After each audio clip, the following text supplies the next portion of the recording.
chers tous, chères toutes. JP, quelle belle idée tu as eue de venir nous rendre visite ce soir. Tu vois, nous sommes nombreuses et nombreux pour te recevoir, toutes générations confondues. Ça faisait un moment qu'on ne s'était vu depuis le pavillon République, tu te souviens ? Ce beau moment de théâtre écrit par les professeurs du collège et joué magnifiquement par nos élèves. Cette scène qui raconte ton histoire, celle de Forain, celle de la libération de Toulouse et de ces héros qui fleurissent aujourd'hui les murs de notre ville. Marcel Taillandier, Morange, François Verdier, Forain, Achille Viadieu, Jean Guiméra, André Savès, Roger Sicre, Raymond Nave et tant d'autres encore. Le temps a passé depuis 1945 et aussi depuis cette pièce. Ce petit Hermès qui chemine en toi t'a relancé sur les routes, mais c'est ce bout d'Estia qui te ramène à ta maison ce soir. Alors, nous allons enfin pouvoir accrocher ton visage au mur de notre école. Demain, chaque élève du collège pourra te regarder droit dans les yeux. Passer un pont, traverser un fleuve, franchir une frontière. C'est quitter l'espace intime et familier où l'on est à sa place pour pénétrer dans un horizon différent, un espace étranger, inconnu, où l'on risque, confronté à ce qui est autre, de se découvrir sans lieu propre, sans identité. Mais nous, JP, notre identité, c'est celle que tu as défendue avec tes camarades jusqu'au 8 mai 1945. La République et ses valeurs éternelles, tellement d'actualité aujourd'hui. La liberté, bien sûr, de penser, de vivre, hors de toutes les sphères religieuses, financières, autres. L'égalité qui fait que mon prochain est la face cachée de moi-même. Et la fraternité qui nous réunit toutes et tous ce soir, valeurs fondamentales dont nous sommes les passeurs et serons demain encore, nous les enseignants, les garants. Passer un pont, traverser un fleuve, franchir une frontière, c'est ce que nous tentons chaque jour, JP, de faire avec nos élèves, pour les amener sur les rives de la connaissance, de la compréhension du monde, de la tolérance aussi. Tu sais, ce n'est pas toujours facile dans ce monde que l'on dit moderne. Au moment de rendre les clés qui m'ont délicatement été confiées par Gérard Figuier, il y a 7 ans, et à mon tour, petit passeur, de les confier à une autre ou à un autre passeur, nous allons partager ce moment avec toi, JP.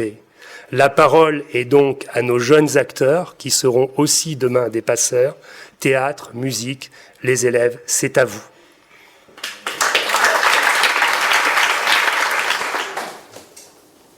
Jean-Pierre Vernant, c'est de toi dont on parle aujourd'hui. Mais pour nous, tes copains, et pour tous, tu as toujours été JP. JP, ce jour de janvier 2007, dans le grand amphithéâtre de la Sorbonne, moi, Pierre Bénèche, résistant que tu as connu sous le nom de Pandariès, j'ai participé à ton hommage. Il a fallu 3 sessions de 2 heures pour épuiser ce sujet. Mais tout a-t-il pu être dit ? À travers ta personne, c'est aussi toute la résistance qui a été honorée. Qui es-tu, JP ? JP, ce n'est pas très poli de l'appeler ainsi, non ? Eh ben, c'est son nom. En tout cas, c'est le nom que lui donnent les grands de la pièce. Tous ses copains, et même Julien, son petit-fils. C'est la prof qui l'a dit. T'avais qu'à écouter. Merci, et à bientôt les élèves.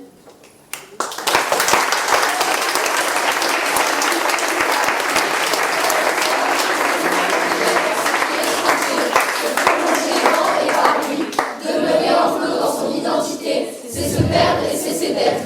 On se connaît, on se construit par le contact, l'échange, le commerce avec l'autre. Entre les rives du même et de l'autre, l'homme est un pont. Oui, c'est bien ça, l'homme est un pont. T'as vu, on est arrivé à citer Platon. Je te l'avais dit qu'on y arriverait.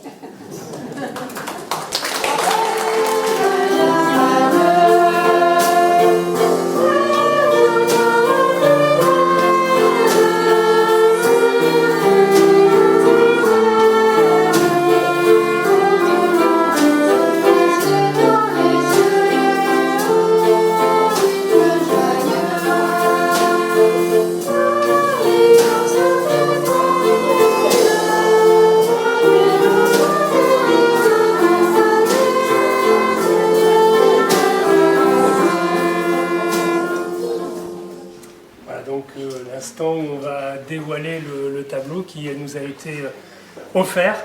Voilà, le tableau de Jean-Pierre Vernant. Donc quelques mots, Éric Leroy, sur ce tableau et ce portrait. Oui, alors auparavant, Monsieur le maire, je tenais à vous remercier, Madame Campo, tous les élèves pour ce spectacle magnifique. Je pense que tous les membres du Mémorial François Verdier, autant il y a 2 ans en Forêt de Bouconne, quand vous aviez interprété cet hommage à Vernant, à Verdier, à Charvet et à toute la résistance. Et là, vraiment, vous battez les records, je n'avais jamais vu ça. Alors c'est vrai que notre association, qui existe depuis 1945, a voulu rendre un hommage en Forêt de Bouconne, là où Jean-Pierre Vernant était venu 2 fois, et en particulier en 1998. Il avait effectivement connu François Verdier, et j'ai demandé à mon frère, qui est artiste sous le pseudonyme comme les résistants, il s'appelle Mathieu Leroy. Son pseudonyme, non pas de guerre, mais d'artiste, c'est Matou, parce qu'il aime bien les chats. Et de faire 2 portraits, enfin 3 cette année-là, pour que les personnes présentes en Forêt de Bouconne puissent humaniser, mettre un visage sur ces résistants qui étaient jeunes. Il a choisi de faire Jean-Pierre, j'avais envoyé plusieurs photographies, il a choisi de faire Jean-Pierre Vernant tel qu'il était en 1944, puisqu'on a les papiers d'identité, Claude Charvet tel qu'il était photographié par le studio Harcourt, alors qu'on a très peu de photographies de lui. Et puis François Verdier, voilà. C'est un vrai bonheur de vous le donner aujourd'hui. On est dans la continuité de la transmission. Vous êtes venus en Forêt de Bouconne. Maintenant, vous pourrez le voir ici. Et je parle au nom de mon frère. Il est très ému. Je lui ai dit, il est sur Paris. Il ne pouvait pas être là, mais il est très ému que son travail soit dans vos murs, dans le collège qui porte le nom de Jean-Pierre Vernant. Merci. Bravo.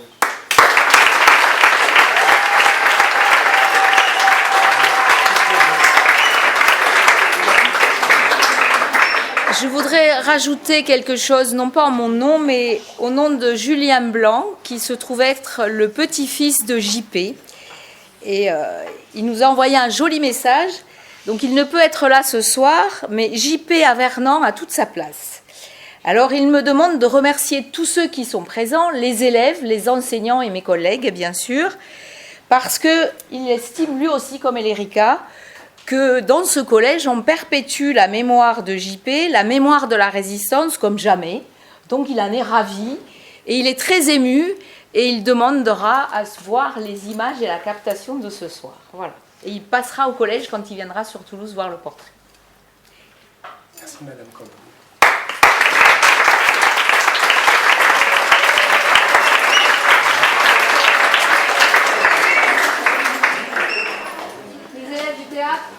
Le grain de sable.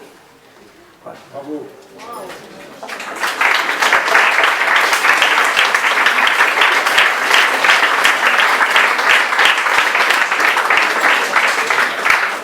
Madame Campo, juste un mot.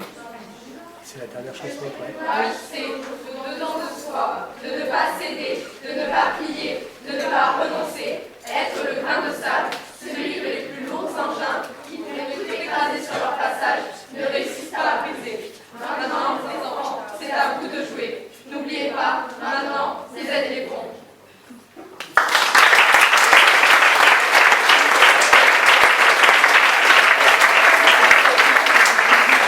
Juste un dernier mot avant de vous inviter à trinquer et à boire un coup tous ensemble. Je voudrais dire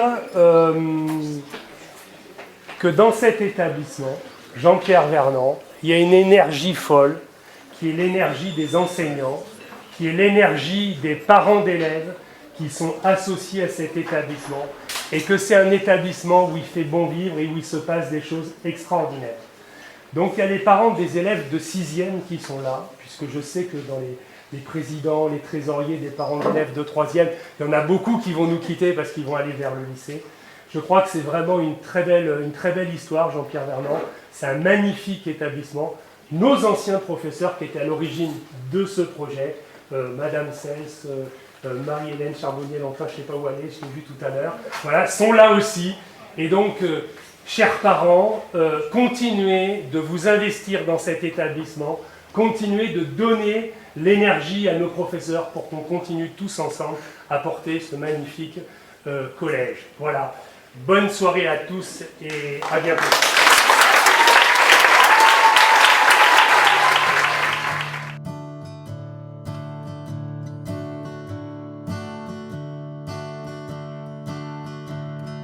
Ami, entends-tu le vol noir des corbeaux sur nos plaines? Ami, entends-tu les cris sourds du pays qu'on enchaîne? Ohé, partisans, ouvriers, paysans, c'est l'alarme. Ce soir, l'ennemi connaîtra le prix du sang et des larmes. Montez de la mine, descendez des collines, camarades. Sortez de la paille, les fusils, la mitraille, les grenades. Où est les tueurs à vos armes et vos couteaux, tirez vite. Où est saboteur, attention à ton fardeau, dynamite.